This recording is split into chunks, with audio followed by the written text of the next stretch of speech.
이미 벌써 바로 지금 도끼자루가 뿌리에 놓여 있다라고 하였습니다. 여기서 뿌리에 놓여 있다라고 하는 이 케이마이라는 헬라어는 특별히 지명되었거나 운명적으로 결정되었다라는 그런 뜻입니다. 케이마이가 도끼자루가 이미 너희 뿌리에 놓여져 있다라는 것은 이미 특별한 섭리에 의해서 예정에 의해서 특별하게 지명된 거예요. 지명. 그리고 이것은 완전하게 너희의 결정된 운명이다라는 그런 뜻이 담겨져 있는 것이 도끼자루가 뿌리에 놓여 있다라고 하는 그 놓여 있다라는 케이마이라는 헬라어 단어에 숨겨져 있는 본 뜻이라는 거예요. 운명이 결정된 거예요. 운명. 도끼자루가 뿌리에 놓여 있는 상태, 즉 저주와 심판의 대상이 확실하게 지명되어 운명적으로 결정되었다라는 것입니다. 이는 모든 인류의 본래적 상태였으나 하나님의 사랑으로 자비와 은혜를 베푸셔서 몇몇 사람들을 선택하셔서 죽음의 상태에서 생명으로 옮겨주시기 위해 생명의 끈을 물속으로 내려보내주시는 것입니다.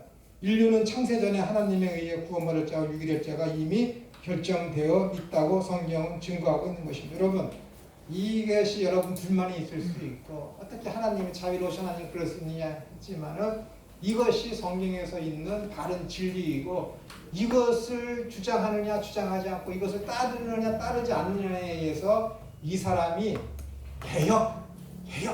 종교개혁이 했던 그 개혁의 원리에 따르는 기독교인이냐 아니냐 이것이 판가름 내는 거예요.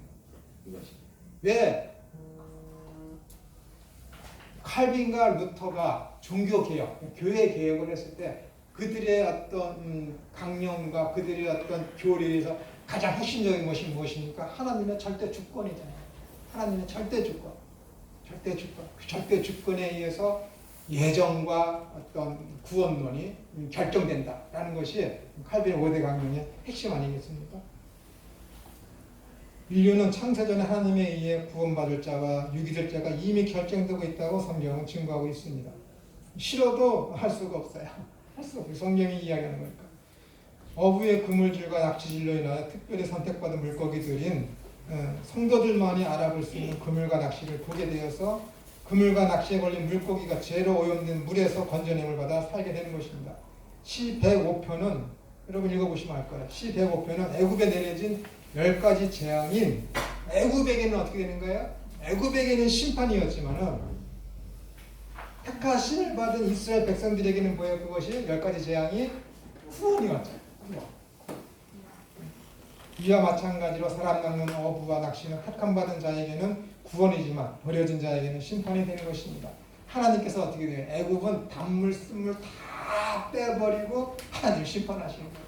애굽이 어떤 나라냐면은 요셉이 그의 가족 72명이 거기에 들어가지 않습니까?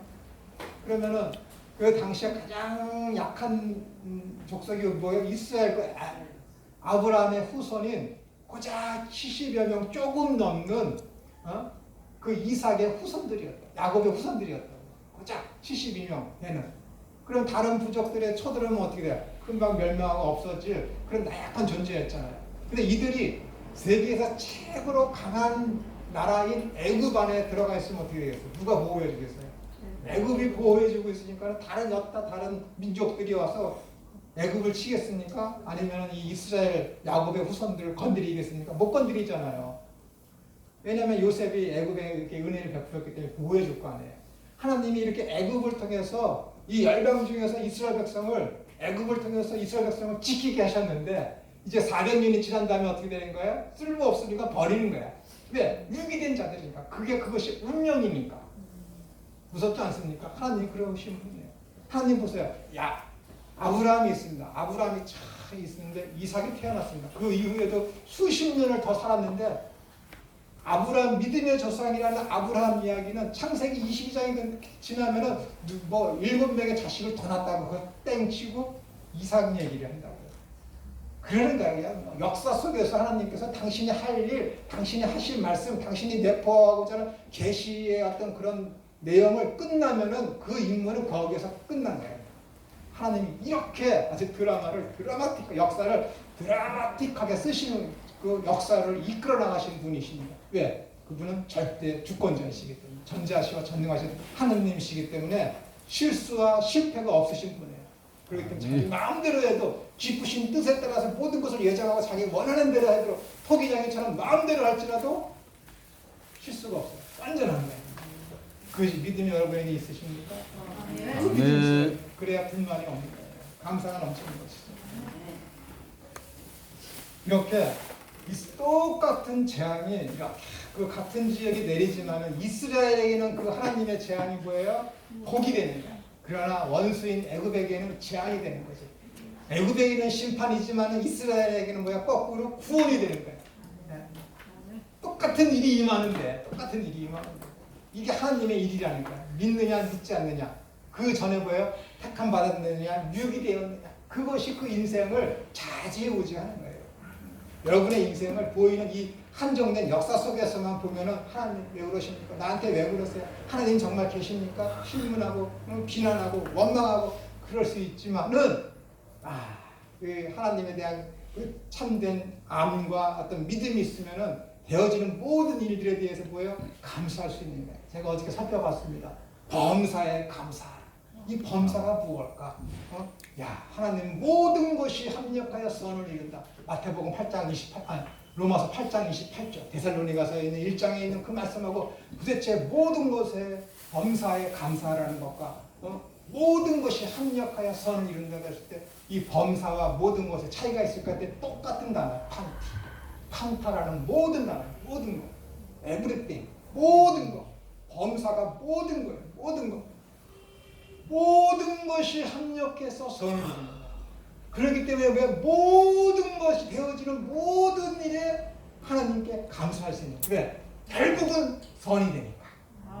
결국은 선이 되니까. 그런데 이 선이 무엇이라고요? 그 뒤따라 나오는 거 있잖아요. 앞에도 있고 하나님의 계명을 지키는 것, 하나님의 뜻이 이루어지게 하는 것, 그것이 절대선이라는 거예요. 그 계명과 그 절대선이 뭐예요? 28장 29절에 있는 그리스도의 형상을 본받게 하는 것, 그것이 선이라니까요, 여러분. 모든 것이 합력하여서 뭘 이루는 거예요? 그리스도의 형상을 본받게 하는 것. 모든 것이 합력해서. 그러니까 뭐예요? 돈 많은 것도 감사한 거고, 돈 없는 것도 감사한 거고, 건강 잃는 것도 감사한 거고, 더욱더 건강해지는 것도 감사한 거고, 못생긴 건 원망해도 돼.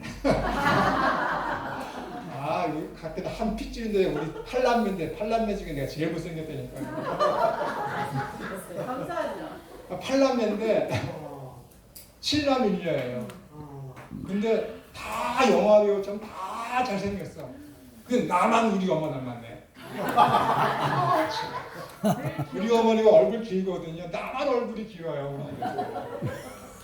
우리 셋째는 어디 가면 안성기라 그랬거든요. 여기 가서 극장 가면 와서 사인 받아요. 머리도 안성기 씨처럼 곱슬이야. 얼마나 멋있게 생겼는데요. 돈도 잘 벌어. 완전히 인기가 진짜 좋았죠. 근데 나는 돈도 못 벌어. 이렇게 생겼어. 그래서 하나님 원망해. 근데 부인은 좋아. 내가 우리 집 7형제 중에 부인이 우리 집사람이 2등이에요. 제일 좋은 여자는 우리 큰형수님. 우리 큰형수가 진짜 어머니 같은 부인이니까 우리 제일 좋아요. 여자 중에 그분이 또 우리 집사람 2등이야. 제일 예쁜 사람은 전지현이 제일 예쁘고 두 번째 예쁜 사람은 집사람이야. 두 번째 거 얘기하면 항상 맞아요. 항상 맞아요. 고백했어요. 당신 두 번째 예쁘다. 이렇게 범사, 이 모든 일이 다 합쳐서 결국에는 우리로 하여금 그리스도를 본받게 하기 때문에 범사에 감사할 수 있는 거예요. 이 믿음이 있으면 어떻게 돼요? 항상 기쁠 수밖에 없어요. 기쁠 수밖에 없어요. 기도를 어떻게 해야 돼요? 이 어려움과 이 난관과 이 고통과 이 슬픔과 이 기쁨과 모든 것이 어떻게 돼요? 다 주님을 닮는데 사용될 수 있도록 내가 인내하게 해주십시오 하고 늘 기도할 수 있는 거지. 모든 상황에 대해서.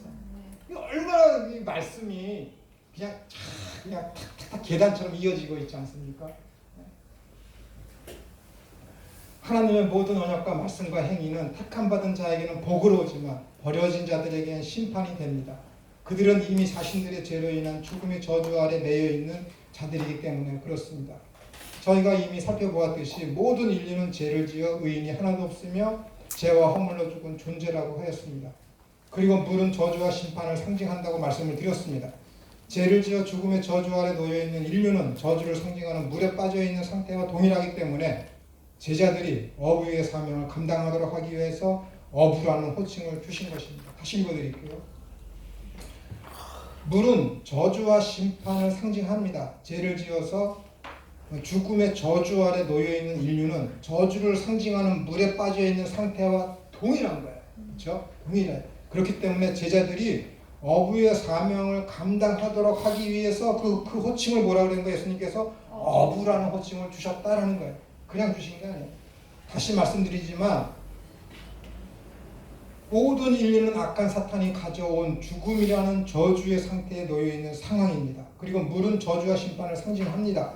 그러므로 모든 인류는 죽음을 상징하는 물에 빠져있는 상태입니다. 물에 빠져있는 인류를 구원하기 위해서는 그물을 던져야 하고 낚시를 할 수 있는 사람, 즉 어부가 필요합니다. 그래서 제자들을 예수님께서 어부다, 어부로 그 어부라는 호칭으로다가 그를 부르신 것입니다. 단순히 베드로와 안드레 그리고 요한과 야고보의 직업이 어부이기 때문에 그 호칭을 주신 것이 절대 아닙니다. 그 호칭은 어떤 사건을 배경으로 한 구약의 능통한 유대인이라면 누구나 잘 알 수 있는 사건을 배경으로 어부라는 호칭을 사용하신 것을 알 수가 있습니다. 어부에 대한 성경적 배경을 한번 살펴보겠습니다. 그러면 오늘 본문을 바르게 이해하는 데 큰 도움이 될 것입니다. 예레미야서 16장 14절부터 21절을 한번 보시면은 그 중에서 16절을 보시면은 이렇게 되어 있어요. 16, 17절을 보시면 여호와의 말씀이니라 보라 내가 많은 어부를 불러다가 그들을 낫게 하며 그 후에 많은 포수를 불러다가 그들을 모든 산과 모든 언덕과 바위 틈에서 뭐 한다고요? 사냥하게 하리니. 누구를 불러서? 어부와 포수를 불러서 이는 내 눈이 그들의 행위를 살펴보므로 그들이 내 얼굴 앞에서 여기 나오죠. 얼굴 앞에서 숨기지 못하여 그들의 죄악이 내 목전에서 숨겨지지 못함이라. 이렇게 하였습니다. 왜? 하나님을 거부하고 하나님을 믿지 않고 악을 행하는 자들을 심판하시는데 왜 어부를 불러요? 어부가 뭔 능력이 있다고?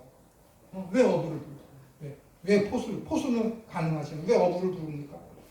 구약에서 어부의 낚시는 심판을 상징합니다. 이는 하나님을 믿지 않고 악을 행하는 자들에 대한 하나님 심판의 공정함과 명확성을 의미합니다. 그물을 치면 그물에 걸린 고기는 어떻게 돼요? 한 마리도 빠져나가지 못합니다.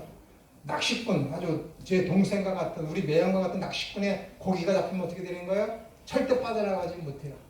저 같은 피레미 같은 게 낚시질하면 어떻게 되는 거예요? 한 마리도 못 잡는 거예요. 그러니까 이렇게 어부라는 이 표시로다가 그들을 호칭으로다 그를 부르는 것은 뭐예요? 낚시가 매우 정교하듯이 하나님의 심판은 실수하지 않으시고 정확하심을 보여주며 끝까지 추격해서 그들에 대한 심판을 하나님이 감행하시는 거예요. 저번주에 말씀드렸죠. 아말렉에 대한 심판. 하나님 끝까지 추적해서 에스도 하만과 모르드게 그 관계에서 그들을 완전히 성경에서 역사 속에서 사라지게 만드는 심판을 하나님 하시고야 마시는 분이 하나님이십니다. 낚시질처럼 정확하게 포인트를 찍어서 잡아내는 것이죠.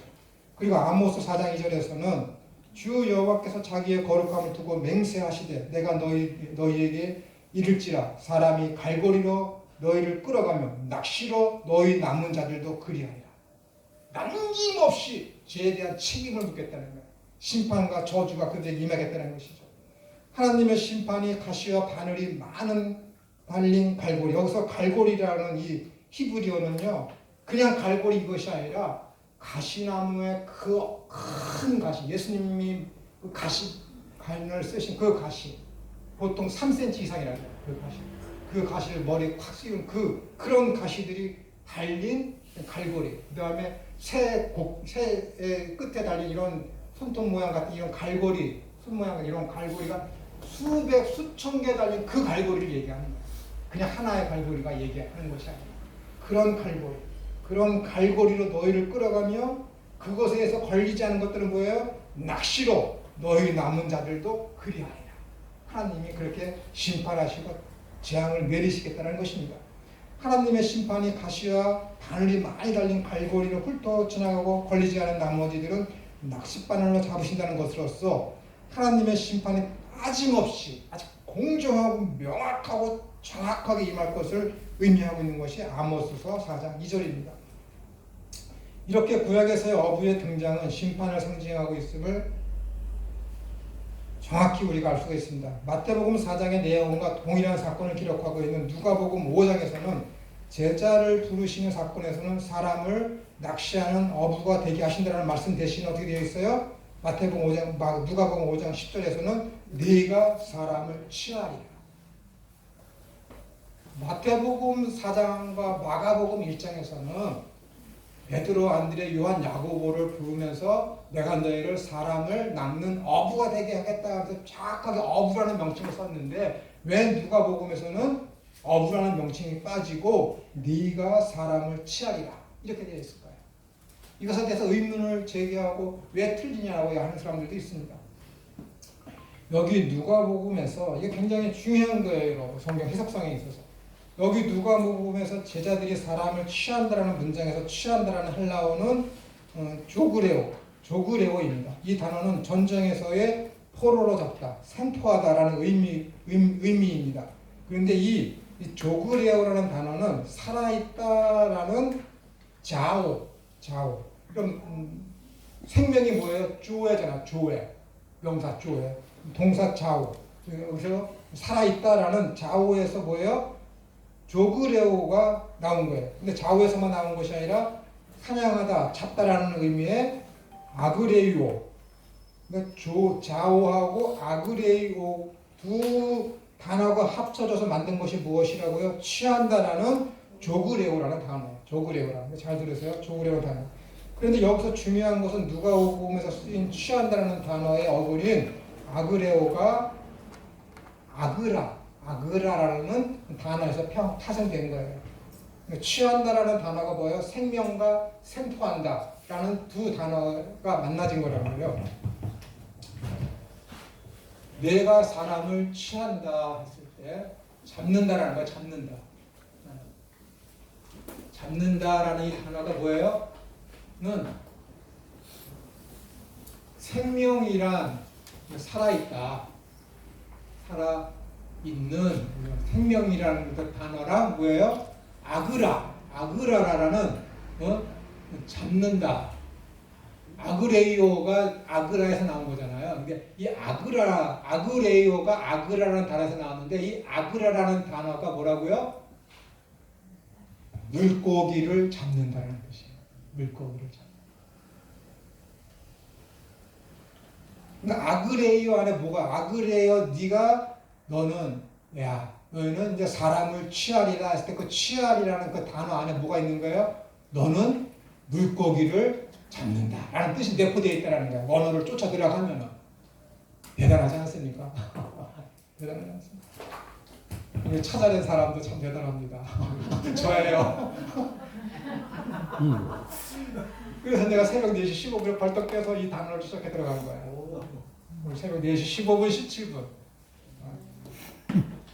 15분 17초. 네.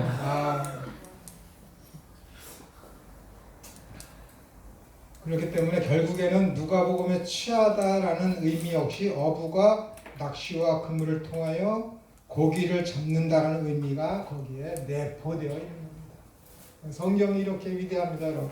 김천호가 대단한 게 아니라 성경이 이렇게 위대해요. 성령의 감동에 의해서 쓰여진 이 성경이 그렇게 위대한 거예요. 모르고 연구하지 않으면 왜 성경이 다르냐고 이렇게 의문만 가지겠죠. 그러므로 마태와 누가의 기록에서 단어의 차이는 있지만 의미의 차이는 없는 것입니다. 그러므로 주님께서 제자들에게 어부라는 칭호를 사용하신 것은 악한 세력과의 전쟁에서 하나님의 택하신 백성들을 찾아내어 획득하는 것을 묘사하는 것입니다. 복음을 위한 어부의 낚시질은 잔잔한 물결 위에서 행해지는 것이 아니라 거친 파도와 깊은 바다 위에서 행해지는 목숨을 건 그물질이며 낚시질입니다. 그러니까 아그레이오 해서 조회, 생명, 살아있다. 그 아그레이오가 생포하다라는 것인데 어떻게 해서요? 전쟁에서 생포한다는 거예요. 전쟁에서 내가 획득한다는 뜻이거든요. 그러니까 여러분 이 어부가 복음을 낚시질하는 건 뭐야? 파도와 물결과 그 깊은 물 위에서 되게 힘들고 목숨을 걸고 낚시질하는 게 어부잖아. 복음을 증거하고 전하는 사도들, 사역자들이 뭐예요? 그들의 복음 사역에 이 만만치 않다는 거예요. 그렇게 힘들다는 걸 표현하기 위해서 또한 어부라는 단어를 쓰신 거예요. 제가 알고 있는 그 배를 타는 사람이 저랑 가까운 사람 두 사람이 바다에 나갔다가 죽었어요. 한 사람 어떻게 죽었냐면은 배를 다 선착장에 놓고 그물을 들어 올리지 않습니까? 근데 그물이 너무 무거워서 그 그물을 끌어올리다가 그물이 밑으로 떨어졌어요. 근데 거기에 다리가 걸려서 같이 휩싸서 내려갔거든요. 그래서 못 나와서 죽었어요. 그렇게 위험한 게 이 어부의 삶이더라고요. 다 마치고 하선할 준비를 하는데도 아차한 실수에 죽게 되는 게 어부더라고요. 그러니까 밖에 나가면 어떻게 되는 거예요? 그 가족들은 계속해서 남편과 그 어부로 나간 고기 잡으러 나간 그 자기의 가족들이 무사히 돌아오기만을 학수고대하잖아요. 왜? 그렇게 위험하니까. 복음 사역자들이 그렇게 위험하다는 거예요. 목숨을 걸고 그 험난한 그런 파도와 싸우면서 일을 하는 것들이 누구라고요? 복음 사역자들이니까. 편하게 먹고 살고 안착하고 안락한 삶을 살기 위해서 하는 것이 여러분들이 지금 나서서 일을 하고자 이 일이 아니니까 여러분 날 지금 잘못 뛰는 거예요. 만약에 계속해서 이것을 평생 이것을 내가 복음 사역자로 아니면 내가 선교사로 내가 나가겠다는 것은 여러분들이 편안한 삶을 포기한다. 누구처럼 세례 요한처럼. 세례 요한이 누구라고요? 제사장 가문의 후손이잖아요. 제사장은 뭐예요? 세습되는 거잖아요. 얼마나 성전에서 사람들이 갖다 주는 음식과 채색 옷을 입고 얼마나 부유하고 자기가 하고 싶은 것을 다 하고 예쁘고 그런 자기 취향에 맞는 옷을 입으면서 얼마나 멋있게 살 수 있었겠습니까? 그것을 다 포기하고 광야로 나가서 저주를 상징하는 낙타옷을 입고 낙타옷을 입고 꿀을 먹고 살고 그런 삶을 살았잖아요. 왜? 이 보여주는 거야. 사도 세례 요한에 대해서 예수님께서 사도 요한이 뭐라고 썼습니까? 하나님으로부터 보내심을 받았죠. 하나님으로부터 보내심을 받은 자는 세상에 욕심이 없어요. 왜? 하나님이 그렇게 만들어 가신다니까요, 여러분. 안 되면 안 돼요, 여러분. 안 되면 그 일을 못 하는 거야. 안 되면 해민 스님처럼 되는 거야. 요즘 뉴스에서 시끄럽잖아요. 무서유를 버청 스님을 따라서 무서유를 주장하던 사람이 몇십억 되는 집에도 살고 있고 6억 이상 되는 페라리 몰고 다니고 있고 건물주 있고 주식을 해서 몇백억을 갖고 있고 무서유를 주장하는 해민 스님. 목사님들은 다음 분도 많아요, 솔직히. 그러는 거예요. 망하는 거예요. 못하면 망해요. 이렇게 세례 요한이 하나님으로부터 보내심을 받는 삶의 돈이 되는 그것이 하나의 어떤 표본이거든요. 하나님으로부터 보내심을 받은 사람의 삶의 표본이 되니까요. 세상 것에 관심을 두지 않고 어떻게 돼요? 하나님 나라에 관심을 두는 사람. 그것이 세례 요한이라니까. 누구? 하나님으로부터 보내심을 받은 자의 삶은 그렇다라는 거예요. 세례 요한이 그렇게 됐으니까 하나님 훈련시킨 거예요.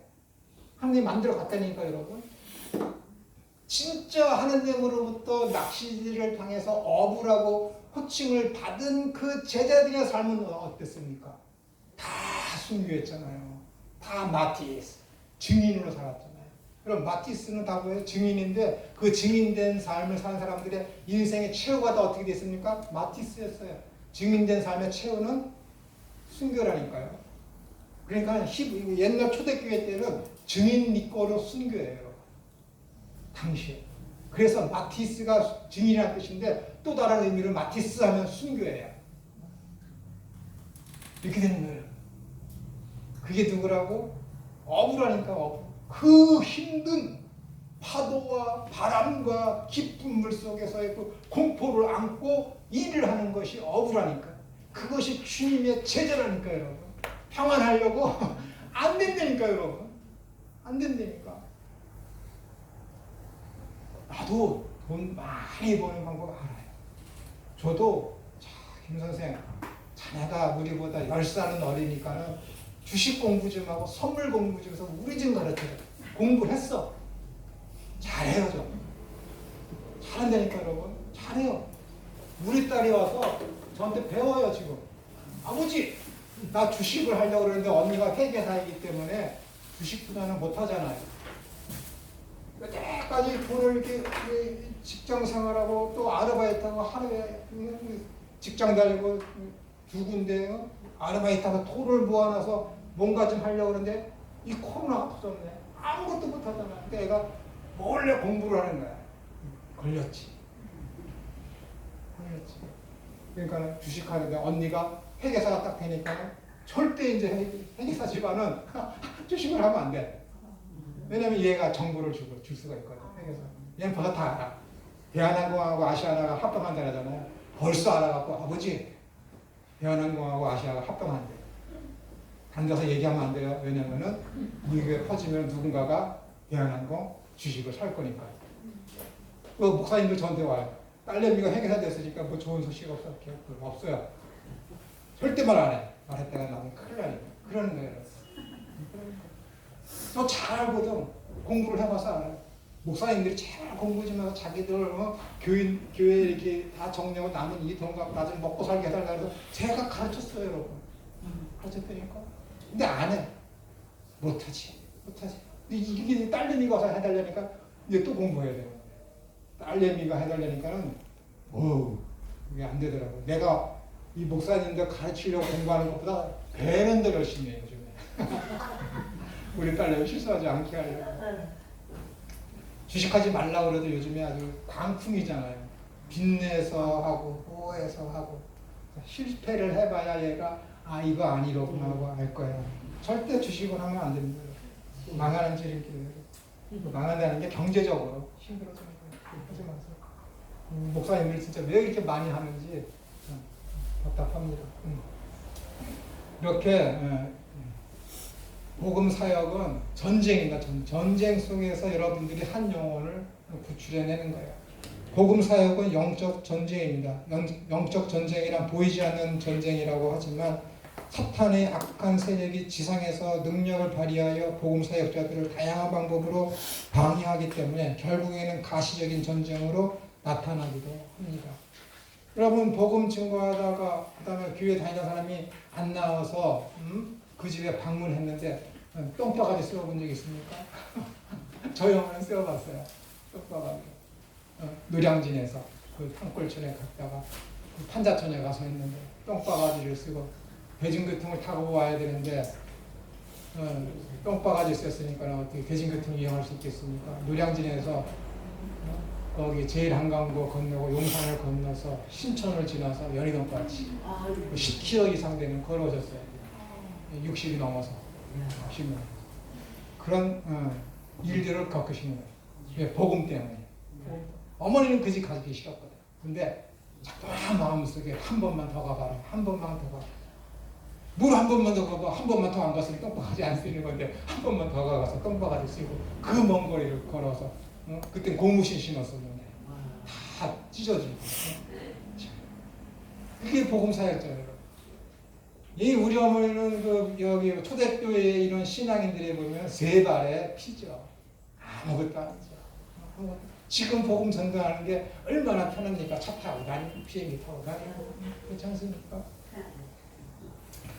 어쨌든 그렇습니다. 복음 사역이라는 것은 영적 전쟁이지만은 이 영적 전쟁이 눈에 보이지 않는 전쟁이라고 하지만 그것이 어떻게 돼요? 가시적으로 육신적인 수치와 육신적인 고난으로 오게도 되게 하는 것이 이 영적 전쟁입니다. 이런 모든 것을 여러분들이 경제적인 손실, 건강적인 손실, 수치, 그의 수많은 고통 이런 것들을 다 감당해낼 마음가짐이 투철한 사람, 믿음을 위해서 그런 마음이 생긴 사람이 하는 것이 뭐라고요? 이 복음 사역이에요. 아무나 하는 게 절대 아닙니다.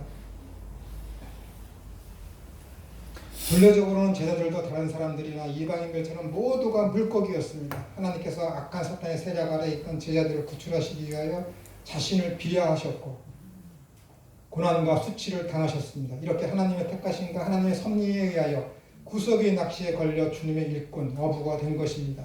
이제 제자들은 하나님의 사명을 받은 일꾼으로서 다른 물고기를 잡는 어부가 된 것입니다. 주님의 제자로서 어부가 된 제자들은 하나님께 택함받은 자녀들을 낚시하여야 하는 사람을 낚는 어부가 된 것입니다. 즉 복음 전파자가 된 것입니다. 주님께서 제자들을 부르시면서 포이에스, 휘마스, 할레이에스, 안드로폰이라고 하셨습니다. 읽기를 안 썼네요. 여러분들에게도 이 내용이 있나요? 네. 제가 읽어드릴게요. 포이레소, 포이레소, 휘마스, 할레이 에이스, 할리에이스, 할리에이스. 그 다음에 안드로폰. 이렇게 사장 거기 제자들을 부를 때 사람을 낚는 너희가 사람을 낚는 어부가 되게 하리라 라는 것을 이렇게 되어 있습니다. 개역 성경에는 내가 너희를 사람을 낚는 어부가 되게 하리라 라고 하였지만 요 지금 읽어드린 이 헬라어 본문을 직역하면 이렇게 되어 있습니다. 내가 너희를 사람의 어부로 만들 것이다. 사람의 어부. 어부는 뭐예요? 고기 잡는 거잖아요. 사람의 어부. 말이 되나요? 어떻게 사람의 어부가 돼요? 말이 안 되잖아요. 물고기를 잡는 어부가 되게 하리라는 말이 되지만 어떻게 사람인데 사람의 어부가 되게 한다. 이게 논리적으로 맞지 않잖아요. 사람의 어부가 뭐야? 사람의 어부. 물고기를 잡는 물고기의 어부는 되지만 사람의 어부? 말이 안 되잖아요. 직역을 하게 되면 내가 너희를 사람의 어부로 만들 것이다 라는 그 뜻이라는 거예요. 그리고 같은 내용의 사건을 기록하고 있는 마가복음 1장 17절에서는 마태복음보다 조금 자세히 기록하고 있습니다. 여기는 포이, 에소, 휘마스, 게네소, 사이. 세 번째 것만 쓰면 똑같죠. 위에 거랑. 게네소, 사이, 할리에이스, 안드로폰 이라고 하였습니다. 마태복음에는 없는 기노마이가 여기서 기노마이라는 단어가 하나가 더 있어요. 마가복음에는. 마태가 마가복음을 참고해서 쓴 거예요. 마가복음이 원래의 예수님께서 하신 말씀에 더 가까운 것이죠. 이 단어가 그러니까 기노마이라는 것을 마태가 생략을 했습니다. 이 단어는 무엇이 대단한 의미로서 마가복음을 해석하면 이렇게 되어 있습니다. 내가 너희를 사람의 어부가 되도록 만들 것이다. 마태복음하고 약간 다르죠. 마태복음 뭐예요? 내가 너희를 사람의 어부로 만들 것이다인데 마가복음 뭐야? 내가 너희를 사람의 어부가 되도록 그냥 만든다는 게 아니라